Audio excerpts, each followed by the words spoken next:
신약성경 187쪽 보도록 합니다. 이 말씀을 저와 여러분이 다 같이 한 절씩 교독하도록 하겠습니다. 사도행전 1장 6절에서부터 11절까지 말씀입니다. 1장 6절에서부터 11절까지 말씀, 이 말씀을 저와 여러분 한 절씩 교독합니다. 이런 시간 우리에게 주신 거룩한 하나님의 말씀입니다. 그들이 모였을 때에 예수께 여쭈어 이르되 주께서 이스라엘 나라를 회복하심이 이때니까 하니 이스라엘의 가르치는 아버지가 자기의 권한을 주시니 내가 알 바 아니요 오직 성령이 너희에게 임하시면 너희가 권능을 받고 예루살렘과 온 유대와 사마리아와 땅끝까지 이르러 내 증인이 되리라 하시니라. 이 말씀을 하시고 그들이 묻는데 올려주시니 구름이 그를 가려 보이지 않게 하였다. 올라가실 때에 제자들이 자세히 하늘을 쳐다보고 있었는데 흰옷 입은 두 사람이 그들 곁에 서서 이르되 이스라엘 사람들아 내가 하늘을 쳐다보느냐 너희 마음에서 하늘로 보이시니 예수는 하늘로 가심을 보고 내려오시리라 하였느니라. 아멘. 여러분, 우리가 사는 세상은 어떠한 시대입니까? 특히 믿음의 눈으로 바라본 우리가 사는 세상은 바로 성령의 시대라고 할 수가 있습니다. 예수님께서 승천하신 이후에 우리에게 약속해 주셨던 성령, 바로 성령에 의해서 지배가 되는 시대가 바로 우리가 사는 시대라는 거예요. 여러분, 삼위일체라는 말이 있죠. 위, 세 가지 위가 있다라는 것입니다. 바로 세 분의 하나님이 계시다라는 거예요. 우리의 예배를 받으시는 성부 하나님, 또 우리를 위하여 그 우편에서 하늘에서 중보하시는 성자 예수님, 그리고 이 땅에서 비로소 우리와 함께하여 주시는 이, 우리를 도우시는 이 보혜사 성령 하나님이십니다. 이 세 분이 바로 하나의 하나님이시다라고 하는 것이 바로 삼위일체의 하나님이시라는 거예요. 특히 오늘은 성령 강림절입니다. 특별히 우리와 아주 가까이 함께 하시는, 도우시는 보혜사 성령 하나님. 오늘 이 시간에는 우리 사도행전 1장 6절에서 11절 말씀을 가지고 성령을 통하여 나아가는 생활, 성령에 의해 주관되고 주장되는 생활은 과연 어떠한 것인가? 그래서 제목을 오직 성령이 너에게 임하시며 이라는 제목을 가지고 다시금 상고해보는 귀한 시간이 되고자 합니다. 오직 성령이 너에게 임하시면 성령에 의하여 주관되는 생활의 태도는 어떠한 것이냐? 첫 번째로 증인의 생활이라는 거예요. 증인의 생활.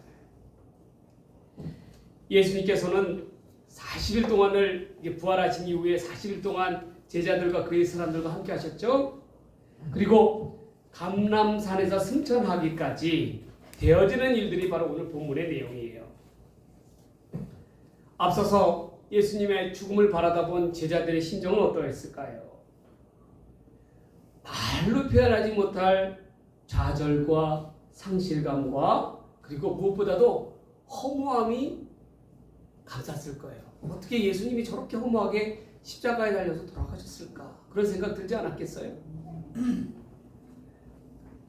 자신들이 그토록 바라는, 유대인들이 그렇게 바라는 이스라엘의 회복, 이 회복을 두고 일찌감치 물 건너간 상태가 된 거예요. 예수님의 죽음으로 인하여. 그런데 놀라운 반전이 일어났죠. 이 죽었다 하신 예수님께서 다시금 부활하신 거예요. 그리고 자기들의 눈앞에 나타나시며 함께 하시는 것입니다. 이는 얼마나 큰 충격으로 다가왔어요. 죄송합니다. 그러면서 느껴지는 바는 뭐겠습니까? 아, 우리에게도 다시금 기회가 왔다. 저 로마의 압제로부터 우리를 구원할 새로운 이스라엘의 나라를 왕국을 설립할 예수님이 다시금 살아나셨기 까닭에 다시금 그 꿈을 꾸게 된 거예요. 그런데 이때 예수님께서는 제자들에게 뭐라고 말씀하셔요? 오늘 본문을 보면 이스라엘의 회복의 문제는 하나님의 권한에 속한 것이기 까닭에 더 이상 너희가 알 바가 아니라는 거예요. 오히려 이것보다도 이스라엘의 회복보다도 더 중요한 것이 있는데, 더 시급한 것이 있는데, 그것은 뭐였습니까? 본문의 8절에 나오는 성령이 너에게 임하셔서, 성령이 임하시면 너희가 권능을 받고 예루살렘과 온 유대와 사마리아 땅끝까지 이르러 내 증인이 되리라. 이 말은 뭐예요? 곧 하나님의 나라의 확장되는 문제가 더 중요하다는 겁니다. 그런데 여러분, 이러한 증인의 삶을 살아가기 위해서 선결되는 조건이 있죠? 뭐였죠? 첫 번째는 성령이 너희에게 임하셔야 된다. 증인은 아무나 되는 게 아닙니다. 증인은 어떠한 사람이 되는 겁니까? 오직 성령의 능력을 힘입어 받은 사람만이 예수님의 증인이 될 수가 있다는 거예요. 그래야 성령의 능력에 힘입어야 뭘 받는다고요? 권능을 받는다고 얘기했죠. 권능. 하나님의 능력을 힘입는다라는 거예요. 아닙니까? 여러분, 우리가 아무리 예수를 오래 믿는다 하더라도 중요한 건요, 그 안에 성령이 함께 하시고 또 그 안에 하나님의 권능이 있어야 할 때 하나님의 일을 할 수가 있다는 거예요. 증인의 삶을 살아갈 수가 있다는 거예요. 중요한 건 뭡니까? 내 안에 과연 성령이 임재하고 계시느냐, 역사하고 계시느냐, 성령 하나님께서 나와 함께하여 주시느냐가 중요하다는 겁니다.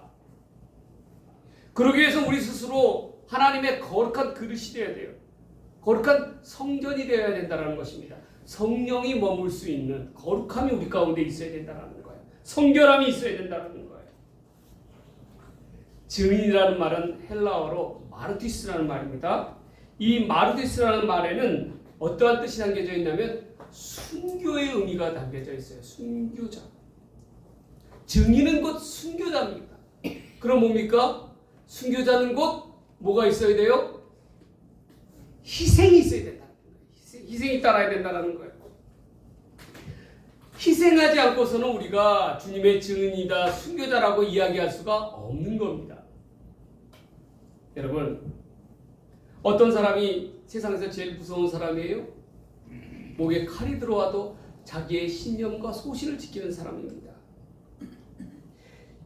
성령의 이 제자들은요, 성령을 받기 전과 그 이후의 삶이 완전히 뒤바뀌신 것을 보게 됩니다.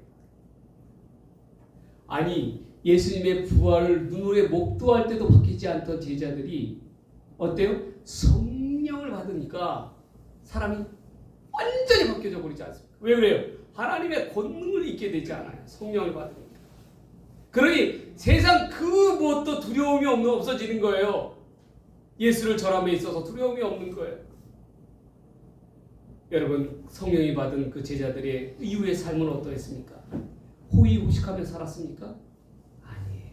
저마다 예수 그리스도의 십자가를 위해서 순교의 자리로 나아갔다라는 거예요. 진정한 마르티스의 자세를 가지고 나아가는 삶이 되었다라는 것입니다. 여러분, 그것이 가능했던 것은 바로 우리가 한 것이 아니라, 사람이 무한 것이 아니라 성령님이 우리와 함께하여 주셨기 까닭에 그 제자들이 진정 증인의 삶으로 나아갈 수가 있었다는 것입니다. 중요한 건 그거예요. 우리도 마찬가지예요. 내 힘으로 뭘 해보겠다? 안 됩니다. 안 돼요. 어떻게 해야 됩니까? 성령의 능력을 힘입어야 돼요. 예전에 평양신학교를 졸업하고 우리나라 최초의 4명의 목사님 중에 한 분이 되시는 이기풍 목사님. 여러분도 그 이름 들어보셨을 겁니다. 그분이 처음 이제 목사가 되어서 전도자의 사명을 가지고 간 곳이 어디였느냐? 제주도였어요. 제주도. 여러분, 근데 제주도는 어떠한 곳입니까? 특히 섬 사람들의 기질은 어떠해요? 그들은 일단 무사람들을 갖다가 받아주려 하질 않아요. 굉장히 많이 배척을 합니다. 그리고 받아주기는커녕 자신들의 풍속을 금하고 해친다고 해서 이 이기복 목사님을 박해하고 쫓겨나기가 수십 번이었다는 거예요. 수십 번. 그 어느 누구도 이 이기복 목사님에게 밥 한 사발 주는 이가 없었어요. 그래서 백기를 냇물과 풀뿌리로 연명하면서 나아갔습니다. 어디 숙소라고 있겠어요? 허락을 안 하죠. 그러니까 밤이 되면은 한라산 기슭에서 돌을 베개로 삼아서 잠을 청하기가 일쑤였다라는 거예요. 그런데 이보다도 더 어렵고 힘든 것은 이 사람들에게 주 예수를 믿으시오라고 외치면 돌아오는 것은 오직 핍박밖에 없었습니다. 왜 그러냐면 이 제주도에는요, 먼저 300년 전에 캐토릭이 어떻게 됐어요? 거기에 복음을 전하기 시작했어요. 그러자 어떻게 됐습니까? 그 캐토릭에 있는 사람들을 갖다가 어떻게 죽였냐면 다 목을 베서 죽였어요. 그러니까 제주도에는 어떠한 말이 생겼냐면 예수를 믿으면 내 목이 날아간다라고 사람들이 인식이 크게 바뀌었던 거예요. 그렇게 까닭에 어떻게 됐어요? 거부하는 거예요. 그러니 여러분, 목사님이 얼마나 힘든 그런 시기를 보냈겠어요. 근데 이를 이겨낼 수 있었던 힘은 어디에 있었습니까? 바로 성령 하나님께서 이기복 목사님을 크게 붙잡아 주신 거예요. 사실 제주도에 갈 때만 해도요, 배가 풍랑을 맞아가지고 어떻게 됐습니까? 파산이 되어가지고 간신히 목사님이 추자도라는 그러한 섬에 어떻게 돼요? 거기에 헤엄쳐서 살아난 거예요. 사모님이 제주도에 간다고 했는데 한 달이 넘도록 소식이 없다 보니까 나중에 들려오는 소식이 그 배가 파산이 됐다는 거예요. 얼마나 걱정을 많이 했겠어요. 기도를 많이 했겠어요. 그런데 하나님의 뜻이 있으니까 살려주신 거야. 그래서 어떻게 했어요? 제주도로 목사님을 보내셨어요. 그런데 그렇게 어렵게 도착한 제주도에 가보니까 사람들이 어떻게 해요? 얼마나 모지게 박해를 합니까? 심지어는 어떤 이들은 이기풍을 때려 죽이겠다라고 하면서 그의 거처에 몰려오는 이들도 있었다라는 거예요. 근데 그때마다 하나님이 도와주시고 붙들어 주시고 천군 천사를 보내서 지켜주신 이가 바로 우리 성령님이셨다라는 것입니다. 이 제주도에 성령님께서 이기복 목사님께 구원의 열매, 복음의 열매를 주시는데 그 열매가 어떠한 자들이었냐면요, 귀신 들려서 미친 자들, 또 벌거벗은 채로 하루 웬날 돌아다니는 그런 처자, 그러한 사람들을요 귀신을 쫓아내주고 또 아픈 병자들을 고쳐줌으로, 안수하여 고쳐줌으로 인해서 하나님께서 첫 열매를 맺게 하시는, 그분들이 어떻게 됐냐, 제주도 교회의 장로님이 되시고 전도사님이 되시고 그러셨다라는 거예요. 신기하게도 이들을 통해서 이 제주도에 내렸던 그러한 구원의 열매들이 꽃을 피기 시작합니다. 구원의 역사가 시작되었다라는 거예요. 지금 보면요, 제주도에 보면은 굉장히 가보면요, 복음화가 굉장히 잘 돼 있어요. 그 밑바닥 초속에는 바로 이 이기복 목사님의 희생의 씨앗이 있다라는 거예요. 저는 이 글을 준비하고 읽으면서 참으로 느낀 바가 많았습니다. 제가 최근에 들어서 교회 이야기를 하면서 느끼는 바는 이 얘기가 많이 했다라는 느낌이 들어요. 안 된다. 하지 마라. 특히 이 다산 지역, 지금도 이 아파트, 이 지금동의 사람들 보니까 와, 진짜 어렵고 힘든 사람들이더라고요. 보통 사람들이 아니야. 얼마나 마음의 문이 닫혀 있는지. 또 우리가 좀 뭘 좀 해보려고 하니까 어떻게 합니까? 어떤 뉴스가 나와요? 어느 교회에서 전도용품 뭘 줬는데 그걸 먹었더니 어떻게 돼요? 배탈이 나고 난리가 나가지고 어떻게 해요? 식중독에 걸리고 그랬다고 그래서 교회에서 주는 거는 받지 말아라. 그렇게 돼버렸잖아요. 그러니 얼마나 전도하기가 더욱더 힘이 듭니까? 여러분 한번 생각해 보세요. 여러분들이 열심히 이렇게 짜가지고 준 모자 있잖아요. 그거 전도가잖아. 제가 며칠 날 이게 지난주에 한번 돌아다녀 보니까 야 사람들이 그건 또 이뻐서 마음에 들었는지 그것만 쏙 빼고 전도지를 밖에다 내다 버렸다. 그래서 제가 그 전도지 다시 주워 갖고 왔어요. 그래도 그건 또 마음에 들었나 봐 또. 이렇게 전도하기가 힘듭니다. 그런데요, 여러분, 안 된다 하고 그러면 진짜 안 되는 거예요. 안 되는 것도 되게 하는 방법이 있어요. 그 방법이 뭐겠어요?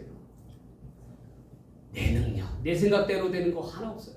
성령님께서 함께 해주시면, 성령님께서 함께 해주시면 우리가 생각지도 못한 방법대로 하나님께서 성령의 역사를 우리 가운데 보여주십니다. 저는 그걸 믿어요. 그래서 제가 여러분 보세요. 제가 뭐 목공방을 한다, 뭐 한다 하면서 얼마나 제 나름대로 또 머리를 쓴다고 쓰면서 이렇게 했잖아요. 여러분 아시잖아요. 안 되더라니까 이게. 아무리 내 머리 내 능력 가지고 내 머리 굴려하면서 어떻게 좀 해보려고 하니까 안 되더라고요. 안 돼요. 네. 정말 안 되더라고. 사업도 보니까 아무나 하는 게 아니더만요. 보니까 달리 사업가가 아니야. 네. 한번 해보니까 야, 이 사업가 다시 보게 되더라니까요. 이 생초보 얘기는 안 돼. 보니까 어떻게 해야 되겠어요? 성령께서 도와주셔야 돼요. 성령께서 우리와 나와 함께 해주실 때, 우리 다산교회 함께 해주실 때 하나님의 역사가 나타날 줄 믿습니다. 그래서 여러분 아까 얘기했던 바자회도 제가 설교 말씀 준비하면서 마음이 오더라고요. 자꾸 우리도 뭔가를 해야 되겠구나. 안 돼도 해야 돼. 그리고 실패하는 가운데서 또 배우고 그 다음번에 또 더 잘하고 그럼 되는 거예요. 자꾸 일을 벌려야 됩니다. 움츠러들면 안 돼요. 뭔가를 자꾸 해봐야 돼요. 여러분, 이기분 목사님도 그랬잖아요. 그랬더니 하나님께서 첫 열매로 어떤 자들을 주셨어요? 미치광이 같은 사람들도 어떻게 돼요? 그 귀신이 떠나가니까 어떻게 해요? 그 자리에서 어떻게 해요? 목사님한테 세례를 받고 안수를 받고 제정신이 돌아오니까 주의 복음의 일꾼들이 되잖아요. 앞장서는 일꾼들이 되잖아요. 제가 그 책을 읽으면서요. 야, 이렇다. 이렇구나. 하나님께서 하셔야지 하나님의 역사가 이루어지지 그렇지 않고서는 사람의 생각대로 되는 게 아니구나 싶은 생각이 들었습니다. 여러분, 우리도 증인의 삶을 살아가기 위해서 우리도 자기의 것을 희생하면서 나아갈 때 하나님께서 놀라운 역사를 일으키시는 이는 우리 성령님이시다. 그래서 무엇보다 우린 증인의 삶으로 나아가는 저와 여러분들 되시기를 간절히 바랍니다. 두 번째로요, 성령이 주관하는 생활은 어떠한 생활이냐면요, 앙망하는 생활이 되어야 된다는 거예요. 여러분, 앙망하다라는 뜻이 뭐냐면 간절히 바라고 소망하다라는 그런 뜻이에요. 간절히 바라고 소망하는 거. 여러분, 제자들은요, 예수님이 승천하시는 그 순간까지도 예수님께 무엇과 질문합니까? 주여, 주께서 회복할 날이 언제입니까? 우리 이스라엘이 회복할 날이 언제입니까? 아니, 부활하신 예수님이 저 하늘로 승천하시는 그 순간까지도 물어보는 게 그거예요. 그 말은 뭐예요? 그때가 언제입니까? 라고 묻잖아요. 이스라엘의 회복의 때가. 그 말은 뭐냐면 아직 그때까지도 이 제자들의 모든 관심사는 뭐예요? 이 세상 것에 있었다는 거예요. 땅의 것에 있었다는 거예요. 그렇지 않아요? 여러분, 예수님의 입장으로 봤을 때는 어떠했겠어요? 얼마나 한심스럽겠습니까? 그렇지 않았겠어요? 야, 얘네들은 내가 하늘로 올라가는 그 순간까지도 하늘의 것을 생각지 않고 땅의 일들만 생각하고 있구나. 그러지 않았겠어요? 아직도 미련을 못 버린 거예요. 여러분, 우리의 삶은요, 무엇을 바라보고 사느냐, 어떻게 생각하고 사느냐, 무엇을 목표로 하고 살아가느냐 굉장히 중요합니다. 특별히 우리 크리스찬들은 더더욱 그런 거예요.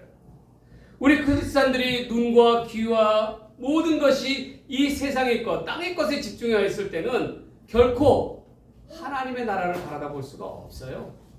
한번 보세요, 여러분. 한번 보세요. 네. 중요한 것은요, 우리의 생각이, 우리의 마음의 끝이 어디로 향하고 있어야 되느냐. 반드시 하나님께로 있어야 된다는 거예요. 예전에 제가 목사가 되기 이전에 뭐가 되고 싶어 했다고 그랬죠? 야구 선수가 되고 싶어 했다고 그랬죠. 야구 선수가 되고 싶었어요. 저는 그렇게 까닭에 저는 프로야구를 굉장히 좋아했습니다. 예. 그래서 제가 응원하는 팀, 그 팀이 이기느냐 지느냐에 따라서 그날 기분이 달라져. 그날 지잖아요. LG 트윈스. 그날 지잖아요. 그럼 기분이 나도 우울해. 그러면서 맨날 생각이 무슨 생각이 돼? 아이 그때 그거 하나만 했어도 진짜 오늘 내가 이겼었는데 그걸 못해갖고 지고 있냐? 그런 생각이 막 들고 이기면 어떻게 됐어요? 괜시리 하루 종일 기분이 좋아. 야. 그런데 그 팀이요 만년 이 바닥만 헤매다가 무려 29년 만에 어떻게 우승을 했잖아요. 1등이 됐잖아요. 얼마나 기분이 좋았겠습니까? 그 마지막 한국 시리즈 5차전 보는데 얼마나 기분이 좋았겠어요. 막 진짜 덩실덩실 막 춤을 정도로 기분이 좋더라고요. 그런데 문제는 그 팀이 우승했다고 해서 저한테 돌아오는 게 아무것도 없더라고요. 아무것도 없어요. 아무것도 없어요. 그렇게 희노애락을 함께하면서 했지만 우승을 했다고 나한테 돌아오는 게 뭐 연필 한 자루, 볼펜 한 자루도 없고 아무것도 없어. 그러니까 좀 시간이 지나니까 좀 허탈해지더라고요. 그저 있는 게 뭐냐면 그 LG가 가전전자 하지 않습니까? 그 가전전자 그 세일 우승기념 세일 한다. 내가 근데 가전제품 살 게 뭐 있어? 그렇잖아요. 그러니 얼마나 마음이 어떻게 돼요? 허탈하더라고. 내가 도대체 뭘 위해서 저렇게 저렇게 그 애를 썼나 싶은 생각이 드니까 참 허무하더라고요, 정말. 여러분, 제가 이 이야기를 하는 것은요, 그렇습니다. 세상 것은 땅의 것은 이대로 다 허무한 거예요. 허무한 거예요. 그럼 허무하지 않는 것은 어디 있습니까? 바로 위의 것을 바라다 봐야 한다는 것입니다. 사도 바울 선생님은 우리에게 이렇게 이야기했어요. 너희가 위의 것을 생각하고 위의 것을 찾으라라고 이야기하고 있어요. 그 말은 뭡니까? 우리의 모든 생각들이, 우리의 모든 마음들이, 우리 정열이 어디래요? 하늘로 향해야 되는데 크리스찬들이 예수를 믿는다고 하는 사람들이 눈은 항상 뭘 보고 있어요? 땅의 것만 보고 있단 말이에요. 오늘 어떻게 하면 또 주식이 어떻게 이렇게 하면은 그냥 내가 돈을 좀 더 벌까? 이렇게 어떻게 하면은 뭘 할까? 또 그러니까 저기 땅을 사고 뭐 아파트를 사면은 뭐 오른다더라 어쩐다더라. 왜 관심이 그런데 귀에 야. 그럼 세상 사람들과 우리가 다를 바가 뭐가 있어? 그렇잖아. 근데 그 교회에 와서도 그래. 교회에 와서도 교인들이 와서도 하는 대화의 대인 중심을 보면은 거의 90% 이상, 열이면 9 이상이 뭔 얘기하고 있어요? 세상 얘기하고 있단 말이야. 땅의 것 얘기하고 있단 말이야. 우리는 어떻게 해야 됩니까? 위의 것을 생각하며 살아가야 됩니다. 하늘의 것, 신령한 것을 쫓아 나아가야 된다는 거예요. 여러분, 우리도 세상 사람들과 같이 저 헛된 것에 정말 귀한 것들은 제껴두고 가짜를 추구하는 세상이 된다면 우리의 인생도 가짜 인생이 되는 것입니다. 우리가 명심해야 될 것이 있어요. 우리가 진정 바랄 것은 바로 저 하늘의 거라고. 오늘 성령 강림절을 맞이해서 여러분들에게 숙제를 제가 하나씩 내드리겠습니다. 우리 다산교회는 맨날 숙제만 내죠. 그러고 보니까 교회 말씀 외우라 그 숙제가 뭐냐? 오늘부터요 여러분 하루에 매일같이 5분 동안 저 하늘을 바라다 보시기 바랍니다. 눈을 들어서 하늘을 바라다 보면서요, 저 구름을 보면서 구름 속에서 나를 바라다 보시는 예수님의 형상을 기억하시기 바랍니다. 과연 예수님께서 저 구름 속에서 나를 어떠한 모습으로 바라다 보실까? 그리고 여러분 마음속으로 다짐하세요. 날마다 하늘을 보면서 내 이제부터는 땅의 것에 집착하지 아니하고 하늘에 속한 그러한 사람이 되어야 되겠다라고 여러분 다짐하며 사는 여러분 되시기를 바랍니다. 우리는 어떠한 사람들이 되어야 된다고요? 하늘의 것을 바라다보는 사람이 되시기 바랍니다. 위의 것을 바라다보는 것이 사람들이 되시기 바랍니다. 하나님의 나라를 꿈꾸며 나아가는 여러분들 되시기를 바랍니다. 여러분 이 세상의 것이 땅의 것이 아무리 좋다 해도 저 하늘나라 것만 하겠어요? 한번 생각해 보세요. 그렇기까지 우리의 소망은 어디에 있어요? 하늘에 있다. 꼭 기억하시기 바랍니다. 제가 최근에 한 프로를 봤는데 뭐 천국이 뭐요? 뭐 우리 김혜자 선생님 나오는 그 천국의 뭐 이름 있잖아요. 제가 그거 보고요. 야, 그 지옥을 얼마나 리얼하게 묘사를 해놨는지 깜짝 놀랐어요. 와, 진짜 지옥이 저렇겠구나 싶은 생각이 들더라고요. 그러면서 어떻게 해요? 우리는 과연 어떻게 살아가야 될 것이냐? 우리는 어떤 사람들입니까? 우리 천국 백성이에요, 여러분. 천국을 소망하는 사람들입니다. 그렇게 까맣게 우리가 모든 생각하는 것, 우리가 입는 것, 먹는 것, 그런 것들도 모두 뭘 위해서? 하나님의 나라를 위해서. 위의 것을 바라다보며 살아가야 할 줄 믿습니다. 이처럼 우리 성령의 사람들은 악망의 생활, 위의 것만을 바라보고 소망하며 나아갈 수 있는 저와 여러분들 되시기를 간절히 축복합니다. 마지막 세 번째로 성령의 생활은 어떤 생활이냐면요, 기다림의 생활입니다. 여러분 말씀을 짧게 전할게요. 어떠한 기다림의 생활입니까? 그 매기 경영이라는 말 들어봤어요? 매기 효과라는 말은 들어보셨죠? 그 뭡니까? 바로 이 노르웨이에서 나온 말이에요. 이 말이 어떤 말이냐면, 노르웨이의 어부들이 정어리 있잖아요. 정어리. 고기 그 정어리를 갖다가 이 정어리들이 그 수조 같은 데다 이렇게 딱 넣어놔도 꼭 이게 좀 싣고 오면은 두세 시간 이렇게 싣고 오면은 다 죽어 있는 거예요. 별의별 방법을 다 써도 어떻게 돼요? 소용없어요. 다 죽어 있는 거예요. 그랬는데 어떤 어부가 정어리의 천적이 또 메기라고 그럽니다. 메기 한 마리를 거기다가 이렇게 넣어놓은 거예요. 어창에다가. 그랬더니 어떻게 돼요? 2시간, 3시간 지나도 다 살아있더래요. 다 살아있더래요. 그걸 두고 메기 효과라는 말이 나온 거예요. 거기서요. 여러분, 이 말은 뭡니까? 긴장이 있어야 돼요. 우리 생활 가운데서는. 긴장이, 텐션이 있어야 된다는 것입니다. 텐션을 잃게 되면 어떻게 돼요? 방종하게 되어 있어요. 우리 신앙의 모습도 마찬가지예요. 텐션이 없으면요 어떻게 돼요? 헛된 것을 꿈꾸게 되어 있어요. 제가 아는 어떤 분이요, 교직 생활을 갖다가 오래 하셨어요. 그래서 그분이 교무처장님도 하시고 그렇게 하셨던 분이에요. 근데 이분이 소원이 뭐였냐면, 자기도 이제 은퇴를 하게 되면 그동안 못 가봤던 해외여행도 나가보고 그래야 되겠다, 야심차게 꿈을 꿨어요. 근데 여러분 어떻게 됐겠어요? 이분이 글쎄 퇴직하자마자 그 40년 넘게 교직 생활을 하면서 있었는데, 퇴직하자마자 그만 떡하니 암이 걸려버린 거예요. 그래갖고 해외여행은 웬말, 교회 봉사는 웬말, 그저 그냥 매일같이 병원 무동만 돌아다니는 게 어떻게 해요? 일인 거예요. 여러분, 우리 인생이 그러한 거예요. 한 가지 문제가 해결되면 생각지도 못한 또 다른 문제가 생기게 되어 있어요. 그렇기 때문에 우리에게는요 적당한 긴장이 필요로 합니다. 텐션이 필요로 해요.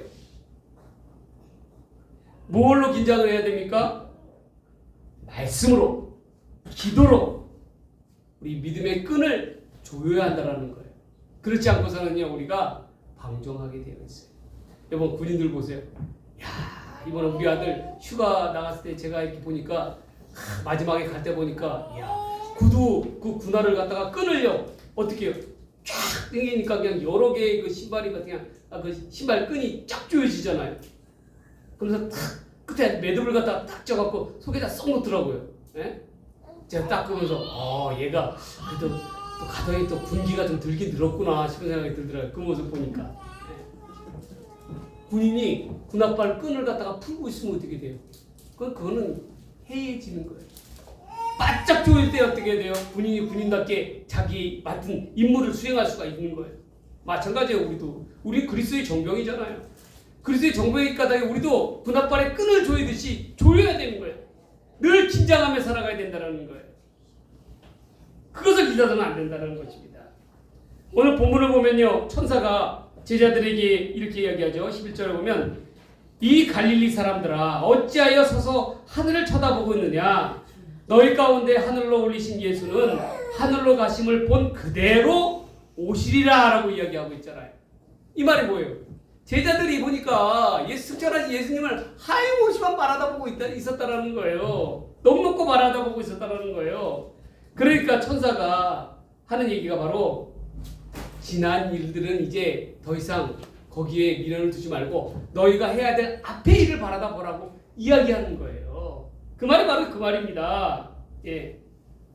예수님께서는 말씀하셨잖아요. 밭을 가는 사람이 호미를 쥐고 그 시선이 어디에요? 뒤로 돌아가 있으면 안 된다라고 얘기해요. 어떻게 밭을 제대로 갈겠어요? 시선이 딴 데 가 있고 콩밭에 가 있고 자꾸 주변을 들여다보면 앞에 그 밭을 제대로 가겠냐고요? 호미를 가지고. 마찬가지예요.